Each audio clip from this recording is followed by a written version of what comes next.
দেয় না, কারণ সেটা করলে কি নতুন কাপড়টাও ছিঁড়তে হয়, নতুন কাপড়ও ছিঁড়তে হয়, করিলে নতুনটাও ছিঁড়িতে হয় এবং পুরাতন কাপড়ও সেই নতুনের তালি মিলিবে না।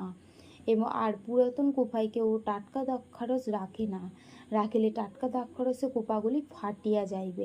বলছে পুরাতন দাক্ষারস, পুরাতন কুপা, সেই পুরাতন কুপায় কি কেউ টাটকা দাক্ষারস রাখে না, কারণ টাটকা দাক্ষারস যদি রাখা যায় সেই পুরনো কুপাগুলি কি ফেটে যেতে পারে, তাহাতে দাক্ষারসও পড়িয়া যাইবে আর কুপাগুলিও কি নষ্ট হইবে। কিন্তু টাটকা দাক্ষারস নতুন কুপাতেই রাখিতে হয়, আর পুরাতন দাক্ষারস পান করিয়া কেউ টাটকা চায় না, কেননা সে বলে পুরাতনই ভালো।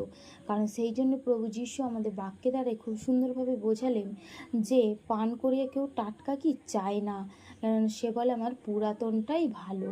তো সেই জন্য মহান ঈশ্বরকে ধন্যবাদ জানাই যে তিনি আমাদের খুব সুন্দর দৃষ্টান্ত দ্বারা বোঝালেন